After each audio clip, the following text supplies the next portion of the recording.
What? We have so much money, how about we just decorate our shop? Wait, do we have this maybe unlocked already, actually? We do! Okay! How did our shop look again? I forgot. That? I think that's how it looked last time, I'm not sure. Yeah, but that looks alright. I think that's it. Okay. Well, welcome to Commentary. I am Ary, and this is Tailor Tales. No costume change actually this time. That's how you can tell I'm recording this in one sitting right now. Yeah, anyway, no big things to say. They were kind of like not getting it on, but they were like I guess talking about it. Definitely in a way that implied from both sides that they're at least like attracted to each other sexually, like from the aesthetics. Yeah. Oh yeah, we allowed Gray to take us out on a date, and I guess that's gonna happen now, so I'm really looking forward to it. Actually, I'm really excited now. Let's just get into it. Date night. Date night. I have to make my— oh, I should have made myself pretty. Dang it. I checked the time on my phone as I dashed from the boutique towards the back of the building, swearing under my breath. Oh, I'm running late, huh? My last client of the day had me staying back late with their requests, and it was getting close to the time that I had to meet Gray at the restaurant. Luckily, I had planned an outfit for Luckily, I had planned an outfit out the night before, and I now take a few minutes to quickly change and freshen up my makeup. Even if it has me running a little bit late, I want to look my best. Yeah, I guess that's more important. Taking one last look in the mirror before I leave, I smooth down my hair and smile, happy with the final look. All that's left to do now is lock up the place and head out. The sound of my phone buzzing distracts me as I slip my keys in the back door to lock it. When I see Gray's name flashing across the screen, I answer it hurriedly. Hey, I'm so sorry, I'm running a bit late, I say breathlessly into the phone. Where did I put my handbag? I think I left it on the counter in the boutique. It's okay. The sound of Gray's calm, amused voice coming through the phone makes me feel less guilty about the lateness. Oh, it's dark. I hurry back into the boutique to grab my handbag and flick off the lights. I was just checking if I'm not being stood up, that's all. Not at all, I say with a quiet chuckle, pulling the door to the boutique shut behind me. I've just walked out the door. I just walked out the door. I'll be there in a few. See you soon. Wait, is something gonna happen to me? Oh no. This makes me uncomfortable right now, I'm like nervous. After ending the call, I stash my phone in my bag, hurry down the street, and my shoes clacking against the pavement loudly. The restaurant isn't far from my home, only a couple of blocks, and another 5 minutes or so I'm approaching the building, finding Gray casually leaning up against the wall outside. It seems he's decided on wearing that shirt he bought at my store, but not washed in my detergent this time. Somehow, seeing him wear something I made makes my stomach flutter in response. Oh yeah, he looked so dashing in that outfit. Let's see it. He smiles when he sees me, and a feeling of relief washes over me. I may be a little late, but I've made it. Sorry I'm late. I got held up with a client, I say as I take a moment to catch my breath under hurrying all the way here.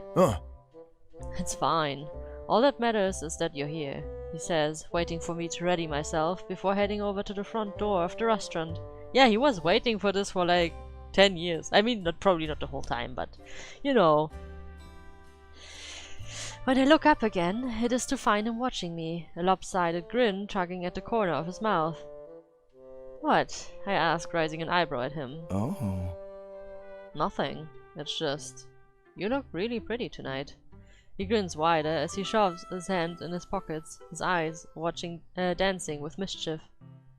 My stomach tightens, heart beating faster beneath his stare. I tuck a loose strand of hair behind my ear to distract myself, but I'm happy he noticed the effort I made. Well, you look pretty handsome in my clothes as well, I say with a nod to his outfit. He chuckles and dusts off the front of his shirt. I figured this would be appropriate for the situation. Scoring points with me, huh? He grins at me with a boyish charm, leaning in. Is it working yet? Maybe, I admit coyly.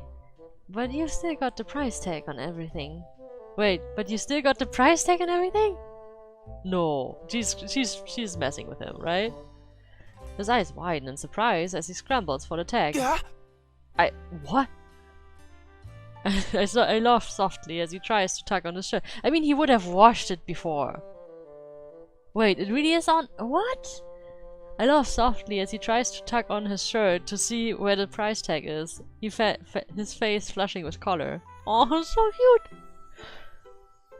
Oh, he understood. Like, yeah, he washed it. He remembered that he took it off and he washed it because of the detergent. He gives me this deathpan look when he realizes I'm joking. It's nice to be reminded that he's not always the cool casual charmer he pretends to be. Yeah, it is. Alright, touché, he says. I giggle. Oh, come on, I removed it when I first gave it to you. I don't let any client of mine walk out the store with a price tag still on their person. Gray leans in closer to me, his eyes clouding over. Funny. I usually don't let people walk out of my home with clothes on their person. What? That shuts me up real fast as I feel myself blushing in response. That's a little awkward, isn't it? Parading around naked? Wait, that's a little awkward, isn't it? Parading around naked, I say, giving a stilted chuckle. He raises an eyebrow at me. Huh? Is it? You haven't even tried it. I bow my head down and stare at the pavement. Maybe we should get inside, I suggest, trying to avoid his teasing. Gray straightens up and fixes the front of his shirt. He then extends out his arm. After you. Oh, I like him! I smile up at Gray as I slip through the door he holds open for me, stepping into the restaurant. He's so smooth. The scent of freshly cooked food hangs in the air and I inhale deeply, my stomach grumbling hungrily. Gray had let me pick out where I planned to go for dinner, and I chose my favorite place, somewhere I hadn't been in far too long. Table for two, thanks. Gray takes the lead and hails the waiter, who shows us a dimly lit table near the back of the restaurant. I sling my jacket over the back of the chair before I sit, getting comfortable. The waiter comes back to take our drink order, and we chat a little as we wait. After the 2 glasses have been set in front of us, I take a long sip of wine. I glance around at the other dinners quietly, all happily engaged in conversation, and it suddenly occurs to me that I haven't done anything like this in a long, long time. All of a sudden, I'm at a loss for what to talk about. I have no idea why Gray asked me out to dinner, and I'm sure that if I asked, I wouldn't get a straight answer anyway. So, tell me about yourself. Gray's voice distracts me from my thoughts. He seems perfectly at ease in the setting, and I envy that confidence in a way. I've never had a problem with being around people, but Gray's different somehow. I'm afraid that I'm beginning to like him more than I should, and even becoming friends with him could be a dangerous thing. What's there to tell? I say with a wave of my hand. You already know what I do, where I live. It doesn't get much more exciting than all that, I think silently to myself. Well, how about something I don't know? He casually pushes the blonde hair out of his face. What do you do when you're not running the store, for example? Not parade around naked in public, for one. Gray chuckles in response. Well, there's got to be something mysterious about you, Ary. I think for a moment, putting my lip between my teeth, and then I shrug lightly. Most things I do revolve around the store. I design and create outfits, book appointments, take orders. I trail off at the look on his face, knowing that this wasn't what he wanted to hear. Taking in a deep breath, I exhale it slowly and try to relax a little more. I like to cook, I suppose. After work, I usually cook a nice meal and watch whatever series is on TV. That's more like it. He taps his finger across the edge of the table with a smile. And then his face shifts, so slightly that I would have missed it had I not been paying attention. Yeah, he's thinking back to that time as teenagers. What were you like in school? He keeps his eyes on me as he raises his glass to his lips, trying to cover his face, right? Like having a distraction in case like I give an answer that surprises him. My eyebrows dip at the question and I swallow hard to keep my surprise from showing. First, he sees my old school photo, and now he wants to know more. I was just a normal kid, I give a dismissive shrug, hoping to throw him off the trail. Oh, come on. He snorts, clearly not fooled by that answer. There's gotta be more than that. I shrug again, refusing to give any more information.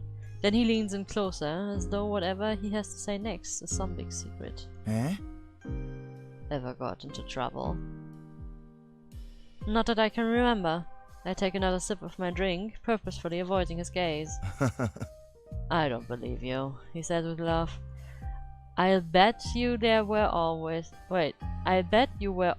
up to no good. I look at him, and a strange feeling comes over me. Why is he asking all these questions? His behavior the past few days has been so hot and cold. First there was him opening the package from my parents, and then the commotion with all this noise in my basement. When we had gone to Nikea together, I had started feeling like things were changing between us. Though I know I shouldn't be letting my guard down around him. I'm finding it increasingly more difficult to keep it up. But I still can't make sense of all these questions. And I don't like what this might be leading up to. Why do you want to know so badly? I ask before I can stop myself. Ray raises an eyebrow at my accusatory tone, taking another gulp of his drink before he answers. I'm just trying to get to know you. Isn't that why people go on dates? I feel silly all of a sudden, and my face warms just a little. He's only asking the types of things that anyone would ask on a date, isn't he? I obviously just need to relax. Well, sorry to disappoint, but I was just a regular high school student. I make an attempt to be cheerful, hiding my lie with a smile. If you're so desperate to talk about high school, then what about you? What were you like? Me, he says with an amused grin, and I almost regret asking it all. I was the leader of the Da Capo High gang, so I was pretty much a demon. He finishes that sentence with such a strange smile that I can do nothing but stare at him blankly, in complete disbelief that he'd be so open about his past. It takes me a moment to compose myself. What kind of things did you get up to? I asked to cover my sudden awkwardness. Oh, the worst. Arson, assault, thievery, the usual kinds of things that happen when you're part of the Da Capo gang. I falter for a moment, staring at the candle that sits on the table between us so steadily, to steady myself. When Gray leans in, I blink away the memories that hang silently in the air. Does that scare you? He asks, his eyebrows dipped in question. Why would it? He hesitates for a moment, then a strange smile still pulling at his lips. He hesitates for a moment, that strange smile still pulling at his lips. I really don't want to know what is going through his head right now. I mean, he's probably thinking like, that girl can handle me. Maybe. You said you weren't involved with any of the gang activity. I thought it might surprise you, is all. I'm not a porcelain doll, I say in exasperation. But because I say I wasn't involved with the gang doesn't mean I don't know what they did. Gray holds his hand in front of him in defense, and attempts to smother a smile. I was only checking. I didn't want to scare you off or anything. I've taken a deep breath and nod. It would take a lot more than that to scare me off, though I can hardly tell him that. Anyway, if the gangs are half as bad as you're making out, then they definitely don't sound like the kind of thing I would have any interest in, I say, inwardly squirming at the hole I'm digging deeper and deeper for myself. It wasn't always so rough in the gang, Gray says, and a smile finally dropping from his lips. I made a lot of friends. Most of them I still have today, including Jed. I raised an eyebrow at him. He's piqued my interest, and I think he knows it. The two of you seem pretty close. How did you become friends? I asked, leaning an elbow on the table and resting my chin on my hand. I'd much prefer listening to him talk rather than being forced to answer any more of his questions. His eyes glaze over with old memories as his face goes solemn. Jed was pretty scrawny back when we met. He didn't have many friends, if any at all, and he used to get picked on a lot because of how small he was. We first met before we were even in a gang. I was on my way home from school one day, walking along minding my own business, when I noticed the boy being pushed around by some older kids from our school. His eyebrows dip at the memory, as though it wasn't one that he revisited often. I knew that there wasn't a lot I could do to help. He stares past me as he speaks, his voice low. It wasn't a fair fight. That much was obvious. But I couldn't just walk away. I didn't want that kid to have to go through that on his own. Jed and I got the shit kicked out of us, he said with a laugh, his eyes finally snapping back to mine. He had a growth spurt about a year later, and Dad had everyone backing off in a hurry. But ever since that first day we met, we've been as close as brothers. I'd trust him with anything. Yeah, you did try. Like, he did you a big favor probably when he went to our school to give me my phone back. I smile at the story as at the bond of two men have formed over the years. It reminded me of my friendship with Sarah. I had wanted to leave the gang after seeing her get hurt. I couldn't stand the thought of anything worse possibly happening to her. But I also remember a similar event back at my school days. An unfair fight, one I let Nikki convince me to walk away from. I don't know what it says that I chose to walk away, while Gray didn't. The conversation turns to lighter topics as our food arrives, though Gray continues to ask me questions about myself, while successfully dodging the ones I ask him. But oh my god, just tell him. I find that suspicious at first, but I'm enjoying his company too much to let it bother me for long. I figure he's just a private person when it comes to his personal life. I mean, you're not really doing a good job of, like, getting his trust, so why should he trust you, right? Wait, yeah. When you don't trust him, why should he trust you? When we finish our meal, we leave the restaurant, walking down the street shoulder to shoulder. Taking in a lungful of crisp night air, I let out a sigh. I'm in no particular hurry to get home, and I'm getting the same vibe from Gray. It's a nice night, I comment lightly, watching the sun dip behind the buildings and paint the sky. That's awfully early for a night. Date night. Paint the sky in an electric orange, fading into deep blue overhead. Yeah, it is. Gray slows to a stop, and when I turn to look at him, he gives me a grin. How about we go and do something fun? We could visit your old school, he suggests, though I shake my head firmly. I don't think that's a good idea. I continue walking ahead, hearing his footsteps behind me as he catches up. Come on, it will be fine, he assures me, watching his footsteps to my hurried pace. I want to see it up close and personal. I really don't think we should. Why not? He asks, slowing his steps behind me. Are you scared? You're the one who should be scared. I don't think those teenagers will beat him up. I mean... I don't know what to say.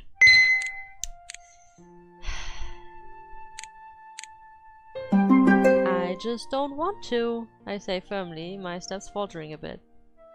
The real truth is that I have no good excuse, apart from not wanting him to see anything that he shouldn't.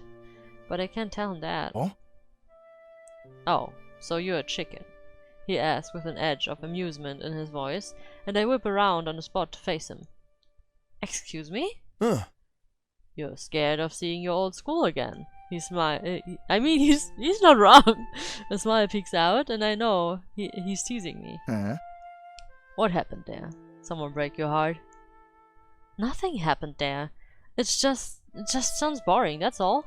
I say through gritted teeth. I just remembered that in that school, Nikki is now a teacher, so if we go there, we would definitely run into Nikki.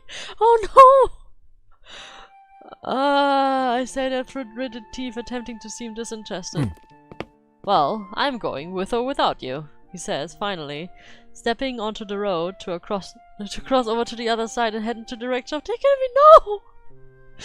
I swear under my breath, I mean it's late, but I bet he's like still there with like someone working on the play or something. He will be there. Come on.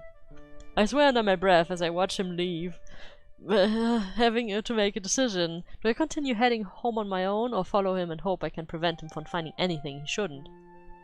In the end, my anxiety wins out, and I call out to him as I hurry across the road to catch up.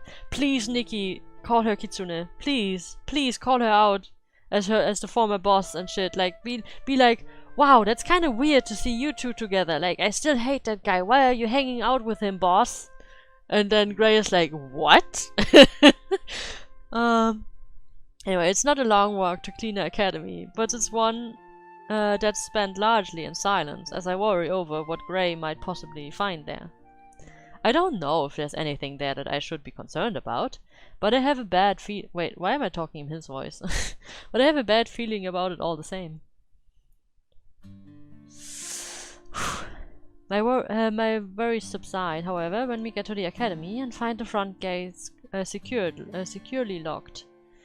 I almost laugh out loud at the sight, but manage to keep my relief hidden this time. Looks like there's no way in. Oh, he will just climb it, I say as I turn to leave. Sorry to disappoint you. Grabbing me by the hand, Gray pulls me back to him and stares down at me in amusement. You're really gonna give up that easily? It's locked. What else do you expect? I asked as I wave my hand towards the obliviously impenetrable gate. Oh, he's gonna lockpick. Gives me a bemused look. Huh? Aren't you the one who said you weren't a porcelain doll? Well, He lowers onto one knee in front of the large gate, pulling a small silver pin from his pocket. What are you doing? I whisper in alarm, glancing around for anyone who might be walking away. Bye. Getting us inside. I watch, baffled, as he sticks the pin in the padlock and twists a few times before it gives a satisfied click. I know how to pick a lock well enough, but it's been years since I had to. Where did you learn to do that? I picked up the skill after high school. I once saw an old friend do the same thing, and I knew I had to learn it, he says as he stands and dusts himself off. He saw me do it. An old friend, huh? The gate gives off a squeak as he pushes it open, and I wince at the sound, glancing around glancing around once more before following him onto the school grounds. He picks another locked door before we end up inside the building. The place is pretty creepy at night. The hallway and classrooms are all shrouded in darkness. We should leave. What if we get caught? I whisper to Gray, hurrying to keep up with him. Afraid you'll get put in detention? He grins back at me from over his shoulder. I peer through the windows into darkened rooms, wondering what would really happen if we were caught here. Most likely, we'd be charged with trespassing, and I really can't afford to pay any kind of fine. Hey, it's okay. Gray's voice is soft when it drifts over to me. He folds back to slip a hand into mine, intertwining our fingers. There's no one else here, just you and me. His confidence calms me somewhat, and with a small smile I nod and let him lead me forward. We pace the halls, with Gray stopping every now and then to look over an old photo on the wall or peer in a trophy case. My heart skips a beat as I glance down at our hands, feeling his warmth against my skin. You know, it's strange being here in the academy, Gray whispers as we walk. I wasn't on the best terms with the gang here when I was in high school. I never thought I'd see the inside of this place. I swallow against the guilt that rises in me, watching his solemn face with curiosity. What was it like back then, being in the Da Capo gang? He gives me a look, his lips tilting ever so slightly. It was great, most of the time. We did what we wanted, whenever we wanted, and never apologized for it. Although... He hesitates for a moment, and I squeeze his hand to encourage him to keep going. Now that I think back on it, there are some things I'd do differently if I had a chance, he admits with a small grimace, and my eyebrows dip in confusion. What things? He stops walking and half turns towards me, our clasped hand hanging between us. I was pretty dumb back then. I did a lot of things without really thinking about them through. He lets out a long breath, rubbing his free hand over his face before he looks at me. I challenged the leader of the academy gang. I thought that if I could win the fight, I'd ensure Da Capo had the top gang in the city. That we'd be the ones to fear, not Cleaner Academy. Things didn't go as planned. He stops again, the muscles in his jaw feathering as the memories rush over him. I stay quiet and wait, not quite sure what to say. Someone called the cops that night, and they broke up the whole thing before the challenge had even begun. But the worst part was the weapon they found when they arrested me. A weapon, I repeat. A knife. One I sure as hell wasn't carrying when I first arrived at the place. You weren't? I asked in confusion, thinking of the rumors I'd heard around his arrest. I'd assumed the knife he was carrying was for the challenge. For me. Everyone else had assumed the same. No. Someone planted it on me while the gangs were fighting. Someone who was trying to get rid of me. He says bitterly, and I can't stop myself from brushing my thumb over the back of his hand. Did you think it was someone from the academy? I asked, my stomach turning to lead. It must have been. No one else was there apart from my guys and them. Not entirely true. The hammer was there too. I had tried not to think back to that night over the years, but right now I can't stop myself. I hadn't given any orders for my gang to plant a weapon on Gray that night, so who could have done it, and why? Surely you heard something about it, Gray asks, snapping me from my thoughts. He gives me that look again, that one that makes me wonder if he knows more than he's letting on. I mean, I think he probably knows, right? Like, he's playing with me. Like, he's like, okay, like, let's just assume maybe I'm wrong, and maybe she is actually not the Ary that I knew. Or, like, maybe she was in the gang, maybe I thought something else. Like, maybe she was, maybe she wasn't. I'm not sure if that girl back then was. And she says she isn't, so, But it's definitely the same girl in his mind. Anyway. Maybe. I don't remember, I say quietly, and for once it's the truth. He sighs, but when I look around again, my attention drifts elsewhere, and all thoughts of what that night long ago vanish. Dropping his hand, I peer beside me into one of the classrooms, looking into the familiar space through the glass pane of the door. Oh? Is this your old classroom?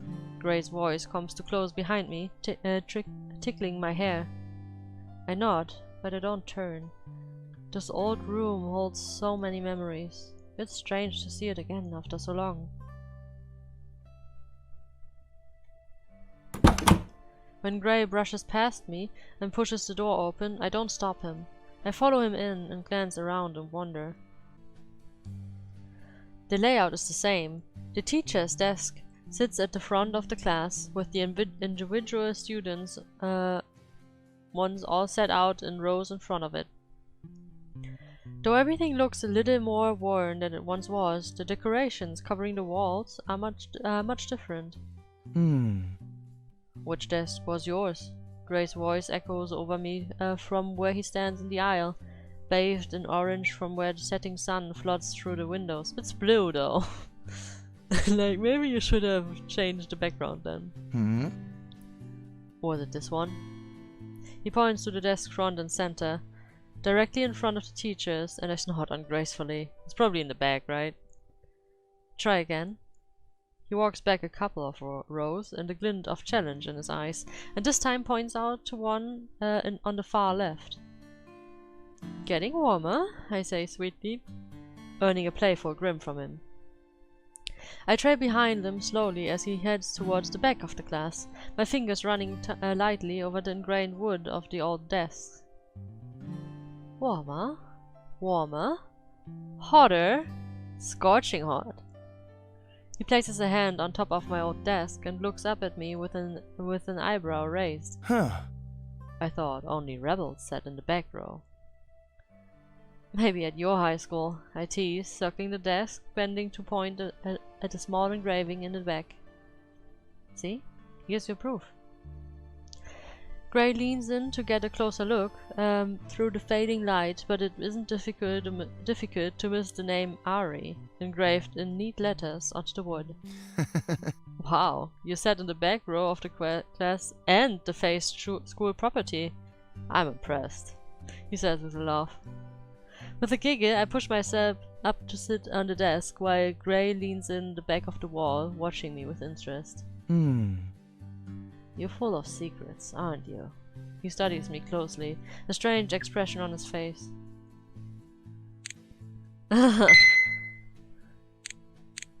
I mean, he is full of secrets. Why? What is he doing in the basement? What is his business? How does he get money? Anyway. I want to see both. I think you're the one with secrets, I say lightly, watching as he folds his arms across his chest and curls his lips into a smile. Oh? What makes you think that? I shake my head and drop my eyes to the floor, wondering if it's only me imagining things. Just a feeling, I suppose. Like there's something more going on, and I'm out of the loop. I say truthfully, growing tired of the games. And are you always so distrustful of people? Gray twists his conversation back to me, and I narrow my eyes. I'm not distrustful, I'm cautious. That makes it sound like you have something to hide. You tell me your secrets first, and I will tell you mine, I say, mimicking the game he's so fond of. He steps closer, slowly, until he's standing between my legs, his hands at the top of the desk either side of me. That's so hot. I've told you before. I'll tell you anything you want to know. I'm an open book. Folding my arms over my chest, I stare up at him with purpose. Why did you really take me out tonight? I asked bluntly, watching him for any sign of change. Because I wanted to spend time with you. I don't believe you. You've been asking questions, which make me think you have another motive. What motive could I have for wanting to be close to you? He's close enough that his stormy eyes shine through the fading light, flickering over my lips. Yeah, it's slightly insulting. My mouth pouts, breath shakily, and when he leans in closer, I do absolutely nothing to stop him. Okay, that's my cue to reload. That's me, a real Pandora's box. I play along with him, but I'm determined to be the one controlling the game this time. His face turns serious, and he steps forward slowly until he's standing between my legs, his hands on top of the desk either side of me. He leans in to whisper in my ear, so close that his nose brushes the side of my face, his warm breath tickling my skin, My heart pounds so hard, I wonder if you can hear it. Then I want to learn them all. Are you sure you can handle them? I ask quietly, my voice steady despite the trembling of my hands. Gray pulls back to look me in the eyes, his mouth set in a tight line. You see, the thing about me is, I'm all about control. His hand slides from the desk and onto the top of my thighs, fingers digging into my soft flesh firmly, but not hard enough to hurt. My breath escapes me in a shaky gasp, one that has his lips curling into a satisfied smile. The more I know, the more control I have over the situation, he says before he lets go abruptly, pulling his hands back from me. I mean, maybe that's actually what we did to him. Like, we broke him. Like, not. It sounds so bad when I say we broke him, or like I broke him. But because like we didn't tell him anything back then, and like he was like just it messed with him, like that he just didn't know anything, and he tried and he didn't, like he never found out who I am, why I was so opposed. And I never gave him any answers, and now he's like, oh, I have to know everything about everyone because that really bothers me. I mean, maybe it's just his natural personality. But it could also be the other thing, and it's kind of interesting to think about the other thing, other option. Anyway, the more, yeah, okay, so he lets go abruptly. He says before he lets go abruptly, pulling his hand back from me. Is this what it is? The situation? I ask, almost unconsciously, finding myself leaning towards him. So many questions, he tuts, and immediately something switches in me. I'm letting myself be distracted by him. I'm not the one who's in control at all. I'm only repaying you for earlier, I say firmly, blinking to clear the fog from my head. And the many, many questions you've asked me tonight. Why did you really take me out tonight? I asked bluntly, watching him for a sign of change. I don't know. Which one do I find better?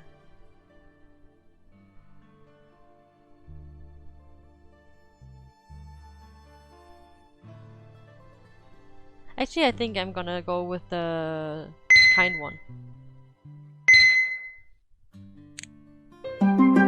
So you are the one with secrets. Secrets. And he calls me distrustful. And I'm gonna say we're gonna trade evenly, and he says I should just ask. So I ask, why did he take me out? And he says, because I want to know you. And I say you have ulterior motives. Until a sound has him pulling back and a voice rings out through the hallway besides the classroom. I know you're in there! You better get out of here before I catch you! It's a teacher! I squeak, jumping off the desk in a hurry. Yeah, it's Nikki. Gray swears under his breath and grabs me by the hand, looking around at the place widely. When his gaze lands on the windows at the far side of the room, he pulls me along with him. He unlocks the latch and pushes up the window before turning to me. Quick! Climb through! Really? I do as he says, afraid to waste any more time. Balancing on the windowsill, I make the small jump to the ground below, steadying myself before turning to watch Gray jump down after me. Come on, he says as he takes my hand once more. We bolt back around the front of the school, slipping through the still open gate and back onto the street. This was clearly a night to remember. Oh really? That's already the chapter. Well, thank you for joining me today. We will continue with chapter 10 in the next episode. And yeah, see you then. Bye!